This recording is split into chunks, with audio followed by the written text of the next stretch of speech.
ಇವತ್ತು ಬೆಳಗ್ಗೆ ನಮಗೆ ಡಿ ಸಿ ಆಫೀಸಿಂದ ಒಂದು ಕಂಟ್ರೋಲ್ ರೂಮ್ಗೆ ಮಾಹಿತಿ ಬಂದಿದೆ ದಟ್ ಅವರಿಗೆ ಒಂದು ಬಾಂಬ್ ಥ್ರೆಟ್ ಇಮೇಲ್ ಒಂದು ಬಂದಿದೆ ಅಂತ. ಮಾಹಿತಿ ಬಂದ ತಕ್ಷಣ ನಾವು DARಯಿಂದ ಬಾಂಬ್ ಆ್ಯಂಟಿ ಸ್ಯಾಬಟೈಸ್ ಟೀಮನ್ನು ASC ಟೀಮನ್ನು ಇಮಿಡಿಯೇಟಾಗಿ ಕಳಿಸಿದ್ದೀವಿ. ಜೊತೆಗೆ ಬಾಂಬ್ ಡಿಟೆಕ್ಷನ್ ಎಕ್ಸ್ಪ್ಲೋಸಿವ್ಸ್ ಡಿಟೆಕ್ಷನ್ ಮಾಡುವಂಥ ಡಾಗ್ನೂ ಕಳಿಸಿದ್ದೀವಿ. ಸೊ ಅದು ಬಂದಾದ ಮೇಲೆ ಎಲ್ಲ ಇಡೀ ಡಿಸ್ಟ್ರಿಕ್ಟ್ ಇಲ್ಲಿ ಇಡೀ DC ಆಫೀಸು ಮತ್ತು ಸುತ್ತಮುತ್ತ ಇರುವ ಮಿಕ್ಕಿದ ಗೌರ್ಮೆಂಟ್ ಆಫೀಸ್ಗಳನ್ನು ಎಲ್ಲನೂ ಸೂಕ್ಷ್ಮವಾಗಿ ಚೆಕ್ ಮಾಡಲಾಗಿದೆ. ಸದ್ಯಕ್ಕೆ ನಮಗೆ ಅಂಥದ್ದು ಯಾವುದು ಎಕ್ಸ್ಪ್ಲೋಸಿವ್ ಮೆಟೀರಿಯಲ್ ಆಗಲಿ ಬೇರೆ ಥರ ಇಶ್ಯೂ ಆಗಲಿ ಕಂಡು ಬಂದಿಲ್ಲ. ಚೆಕ್ ಮಾಡಿದಾದ ಮೇಲೆ ಈಗ ನಾವು ಮೊದಲ ಅಧಿಕಾರಿಗಳನ್ನು ಒಳಗೆ ಬಿಡ್ತಾ ಇದ್ದೀವಿ. ಸೊ ಅವರು ಹೋಗಿ ಅವರವ್ರ ಜಾಗಕ್ಕೆ ಹೋದ್ಮೇಲೆ ಮಿಕ್ಕಿದ ಸಾರ್ವಜನಿಕರನ್ನು ಇಲ್ಲಿಗೆ ಬಿಡ್ತೀವಿ. ಈಗ ಸದ್ಯಕ್ಕೆ ನಾವು ಡೋರ್ ಹತ್ರ DFMD ಮತ್ತು HMD ಅಂದರೆ ಡೋರ್ ಫ್ರೇಮ್ ಮೆಟಲ್ ಡಿಟೆಕ್ಟರ್ ಮತ್ತು hand held metal detector use ಮಾಡಿ ಎಲ್ಲರನ್ನೂ ಫ್ರಿಸ್ಕಿಂಗ್ ಮಾಡಿ ಒಳಗೆ ಬಿಡ್ತಾ ಇದ್ದೀವಿ. ಸೊ ಇವತ್ತು ಹೈ ಅಲರ್ಟಲ್ಲಿ ಇರ್ತೀವಿ. ಇವತ್ತು ಅದಾದ ಮೇಲೆ ನಾವು ಒಂದು ಸೆಕ್ಯೂರಿಟಿ ಆಡಿಟ್ ಮಾಡಿ DC ಅವರಿಗೂ ಸಹ ಒಂದು ಮಾಹಿತಿ ಕೊಡ್ತೀವಿ, ಏನೇನು ಅವರು ಅರೇಂಜ್ಮೆಂಟ್ಸ್ ಮಾಡ್ಕೋಬೇಕು ಇಲ್ಲಿ ಸೆಕ್ಯೂರಿಟಿ ಪರ್ಪಸ್ ಅನ್ನೋದು. ಆಮೇಲೆ ಇವರಿಂದ ಒಂದು ಕಂಪ್ಲೇಂಟ್ ತೊಗೊಂಡು ನಾವು ಒಂದು FIR ಮಾಡಿ ಈ ಮೇಲ್ ಬಗ್ಗೆ ಕೂಲಂಕುಷವಾಗಿ ಇನ್ವೆಸ್ಟಿಗೇಷನ್ ಮಾಡಿ ಅದನ್ನು ಕಳಿಸಿರೋ ಅಕ್ಯೂಸನ್ನು ಆದಷ್ಟು ಬೇಗ ಸೆಕ್ಯೂರ್ ಮಾಡಿ ನಾವು ಮಿಕ್ಕಿದ ಕೆಲಸ ಇನ್ವೆಸ್ಟಿಗೇಷನ್ ಮಾಡಿ ಚಾರ್ಜ್ ಶೀಟ್ ಮಾಡೋಣ. ಸೊ DC ಅವರ ಇಮೇಲ್ಗೆ ಬಂದಿದೆ ಅಂತ ಮಾಹಿತಿ. ಅದು ಈಗ ಕಂಪ್ಲೇಂಟಲ್ಲಿ ಅವರು ಏನು ಕೊಡ್ತಾರಾ, ಯಾವ ಸಿಸ್ಟಮ್ಗೆ ಮೇಲ್ ಬಂದಿದೆ ಇದೆಲ್ಲ ನಾವು ಚೆಕ್ ಮಾಡಿ ನಾವು ಇನ್ವೆಸ್ಟಿಗೇಷನ್ ಮಾಡೋಣ.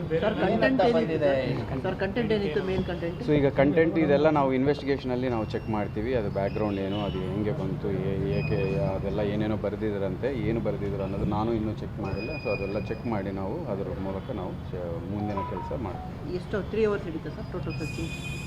ಬೆಳಗ್ಗೆ 7 ಗಂಟೆಗೆ ಮೇಲ್ ಬಂದಿದೆ ಅಂತ ಮಾಹಿತಿ. ನಾವು ಇಮಿಡಿಯೇಟಾಗಿ ಸುಮಾರು 8:30 ನಮಗೆ ಮಾಹಿತಿ ಬಂದಿತ್ತು. 8:15ಕ್ಕೆ ನಾವು ಇಮಿಡಿಯೇಟಾಗಿ ಪ್ರಿಮಿಸಸ್ ಎಲ್ಲ ಸೆಕ್ಯೂರ್ ಮಾಡಿದ್ವಿ. ಅಷ್ಟಕ್ಕೆ ಇನ್ನೂ ಯಾರು ಬಂದಿರಲ್ಲ. ಒಬ್ಬ ಕಂಪ್ಯೂಟರ್ ಆಪ್ರೇಟರ್ ಒಬ್ಬರಿಬ್ಬರು ಬಂದಿದ್ದರು.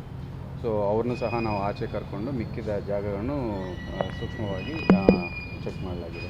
ಮೇಲ್ ಅಕೌಂಟ್ ಯಾರು ಏನು ಅಂತೇಳಿ ಈಗ ತನಿಖೆ ಮಾಡ್ತಾ ಇದ್ದೀವಿ. ಆ ಮೇಲ್ ಬಂದಿರುವ ಹೆಸರು ಮತ್ತು ಯಾವ ಕಂಪನಿ ಇಮೇಲಿಂದ ಬಂದಿದೆ, ಯಾರು ಬಳಸಿದರು, ಇದೆಲ್ಲ ಚೆಕ್ ಮಾಡಿ ನಾವು ಮುಂದಿನ ಕೆಲಸ ಮಾಡ್ತೀವಿ. ಸರ್ ಈಗ DC ಕಚೇರಿ ಒಂದೇನಾ ಅಥವಾ ಬೇರೆ ಇನ್ಯಾವುದು ಆಫೀಸರ್ ಚೆಕ್ ಮಾಡೋದು? ಸದ್ಯಕ್ಕೆ ನಾವು ಈ ಕಾಂಪೌಂಡಲ್ಲಿರುವ ಎಲ್ಲ ಆಫೀಸರ್ಸ್ ಚೆಕ್ ಮಾಡ್ತಾ ಇದ್ವಿ.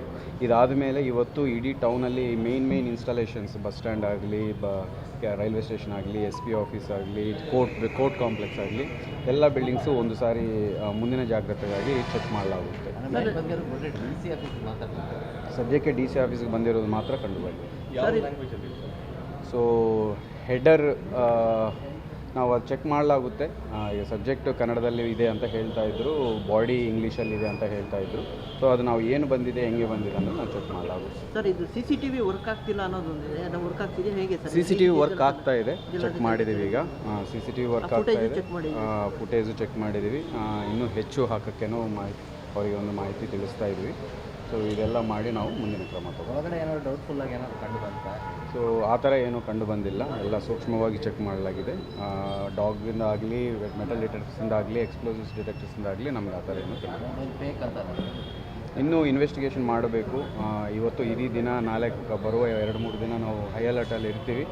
ಸೊ ಯಾವುದೇ ಇದಕ್ಕೂ ನಾವು ಬಿಡಲ್ಲ, ಲ್ಯಾಕ್ಸಿಟಿ ಆಗಿ ರಿಲ್ಯಾಕ್ಸ್ ಆಗೋದಿಲ್ಲ. ಸೊ ಗಂಭೀರವಾಗಿ ತೊಗೊಂಡು ಹೈ ಅಲರ್ಟಲ್ಲಿದ್ದು ನಾವು ಮುಂದಿನ ಕ್ರಮ ತಗೊಳ್ಳಾಗುತ್ತೆ. ಸೊ ಅವ್ರ ಆಫೀಸಲ್ಲಿ ನೋಡಿ ನಮಗೆ ಮಾಹಿತಿ ತಿಳಿಸಿದ್ದಾರೆ. DC ಅವ್ರ ಮೇಲ್ಗೆ ಸರ್, ಅವ್ರ ಮೇಲೆ ಅಫಿಷಿಯಲ್ ಮೇಲ್ಗೆ ಬಂದಿದೆ ಅಂತ ಮಾಹಿತಿ.